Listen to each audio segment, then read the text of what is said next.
Mr. Speaker, as we all remember, it started in the early 2000s when China sought permission from the Philippine government for joint exploration for mineral resources in our territorial seas.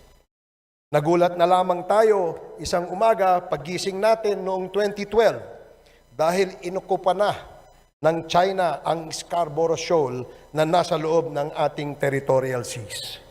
Ang sabi nila, kanila daw, yun at ang basihan ay ang historic rights.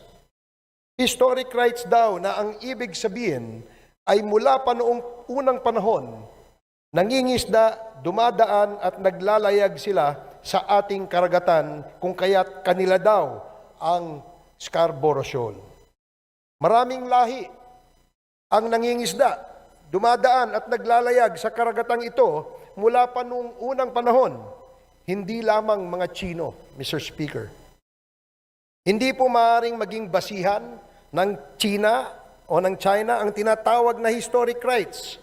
Lahat po ito ay napalitan na ng mga batas at tratado o treaties sa makabagong panahon.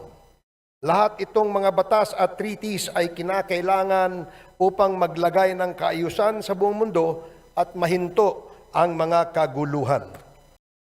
Ang pinaka-minimum na magagawa natin ay ipahayag ng malaya at walang takot ang ating mga karapatan ayon sa mga batas. Ikalawa, magkaisa tayo sa pagkondena ng mga karahasan na ginagawa sa atin ng China. Hindi tayo dapat magsawa sa pagkondena at pagpapahayag sa buong mundo ng kanilang mga hindi tamang gawain at panghihimasok sa ating teritoryo. Mula sa pag-angkin ng mga lupain at teritoryo sa West Philippine Sea hanggang sa pananakit nila sa ating mga kababayan na nangingisda at naglalayag doon at sa kanilang pambubuli at paninira ng ating mga sasakyang pandagat. Ang pinakamasakit sa lahat, Mr. Speaker, mismong mga kababayan natin ang nagtatanggol pa sa kanila. Meron sa ating paligid ang mga tinatawag na mga bagong makapili. Sa pansariling kadahilanan, mariin nilang sinasabi na walang masama sa ginagawa ng China sa pag-angkin ng mga teritoryo natin at dapat daw ay makipagdialogo tayo upang malutas ng mahinahon ang usaping ito. Hindi ba nila nakita ang ilang beses na pakikipag-usap natin sa mga leader ng China? Ano ba ang naging tugon nila?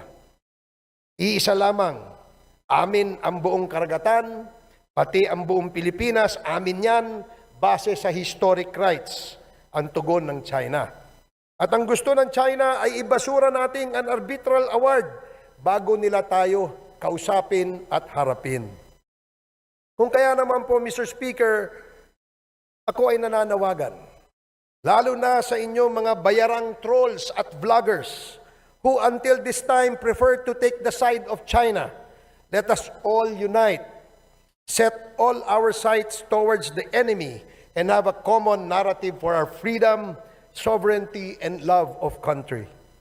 Sa ginagawang ninyong pagtataksil sa bayan, I am certain, Mr. Speaker, that our heroes are turning in their graves.